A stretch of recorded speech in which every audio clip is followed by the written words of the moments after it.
অসমৰ সাহসী আৰক্ষী বিষয়া আনন্দ মিশ্ৰক নিশ্চয় মনত আছে আপোনাৰো। এবাৰ নতুন ইনিংছ আৰম্ভ কৰিলে অসমৰ ছুপাৰ কোপ আৰক্ষী বিষয়াখ্যাত প্ৰাক্তন IPS আনন্দ মিশ্ৰই। এবাৰ গেৰুৱা বসন পিন্ধিলে আনন্দ মিশ্ৰই। আজি নিজ গৃহ ৰাজ্য বিহাৰত আনুষ্ঠানিকভাৱে যোগ দিলে ভাৰতীয় জনতা পাৰ্টি। পাটনাত আয়োজিত মিলন সমাৰোহ কাৰ্যসূচীত আনুষ্ঠানিকভাৱে যোগদান কৰিলে বিজেপিত।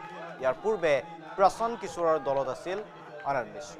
দল সলনি কৰি এতিয়া যোগ দিলে বিজেপি। অসমত IPS চাকৰিৰ পৰা ভলেণ্টাৰী ৰিটায়াৰমেণ্ট লৈ ৰাজনীতিৰ পথাৰত খোজ দিছিল আনন্দ মিশ্ৰই। 2024 চনৰ লোকসভা নিৰ্বাচনতো আনন্দ মিশ্ৰই নিৰ্দলীয় হিচাপে প্ৰতিদ্বন্দ্বিতা কৰিছিল, যদিও পৰাজয়ৰ সন্মুখীন হ'বলগীয়া হৈছিল প্ৰাক্তন আৰক্ষী বিষয়াগৰাকীয়ে।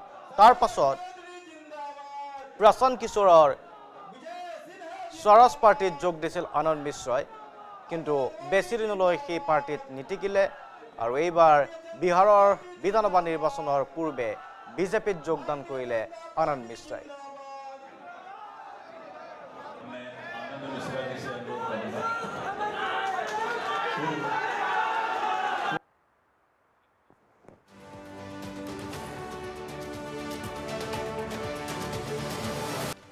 অসমৰ সাহসী আৰক্ষী বিষয়া আনন্দ মিশ্ৰক নিশ্চয় মনত আছে আপোনাৰো। এবাৰ নতুন ইনিংছ আৰম্ভ কৰিলে অসমৰ ছুপাৰ কোপ আৰক্ষী বিষয়াখ্যাত প্ৰাক্তন IPS আনন্দ মিশ্ৰই। এবাৰ গেৰুৱা বসন পিন্ধিলে আনন্দ মিশ্ৰই। আজি নিজ গৃহ ৰাজ্য বিহাৰত আনুষ্ঠানিকভাৱে যোগ দিলে ভাৰতীয় জনতা পাৰ্টি। পাটনাত আয়োজিত মিলন সমাৰোহ কাৰ্যসূচীত আনুষ্ঠানিকভাৱে যোগদান কৰিলে বিজেপিত। ইয়াৰ পূৰ্বে প্ৰশান্ত কিশোৰৰ দলত আছিল আনন্দ মিশ্ৰ। দল সলনি কৰি এতিয়া যোগ দিলে বিজেপি। অসমত IPS চাকৰিৰ পৰা ভলেণ্টাৰী ৰিটায়াৰমেণ্ট লৈ ৰাজনীতিৰ পথাৰত খোজ দিছিল আনন্দ মিশ্ৰই। 2024 চনৰ লোকসভা নিৰ্বাচনতো আনন্দ মিশ্ৰই নিৰ্দলীয় হিচাপে প্ৰতিদ্বন্দ্বিতা কৰিছিল, যদিও পৰাজয়ৰ সন্মুখীন হ'বলগীয়া হৈছিল প্ৰাক্তন আৰক্ষী বিষয়াগৰাকীয়ে। তাৰ পাছত প্ৰশান্ত কিশোৰৰ স্বৰাজ পাৰ্টিত যোগ দিছিল আনন্দ মিশ্ৰই, কিন্তু বেছি দিনলৈ সেই পাৰ্টিত নিটিকিলে আৰু এইবাৰ বিহাৰৰ বিধানসভা নিৰ্বাচনৰ পূৰ্বে বিজেপিত যোগদান কৰিলে আনন্দ মিশ্ৰাই।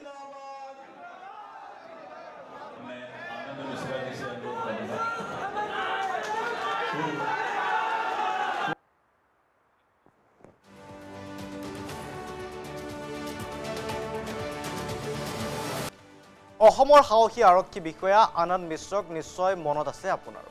এবাৰ নতুন ইনিংছ আৰম্ভ কৰিলে অসমৰ ছুপাৰ কোপ আৰক্ষী বিষয়াখ্যাত প্ৰাক্তন IPS আনন্দ মিশ্ৰই।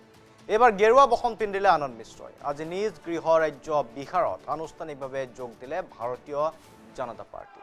পাটনাত আয়োজিত মিলন সমাৰোহ কাৰ্যসূচীত আনুষ্ঠানিকভাৱে যোগদান কৰিলে বিজেপিত। ইয়াৰ পূৰ্বে প্ৰশান্ত কিশোৰৰ দলত আছিল আনন্দ মিশ্ৰ।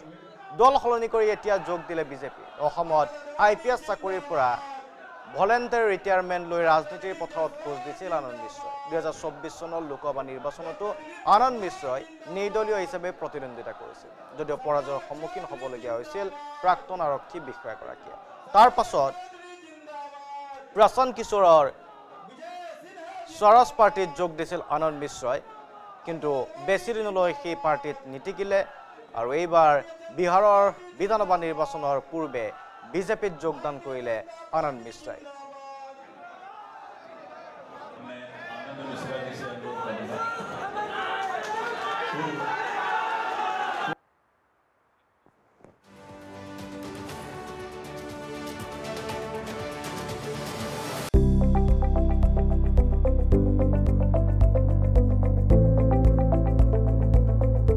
NB নিউজ, সহজ সৰল ভাষাত নৱভাৰতৰ কথা।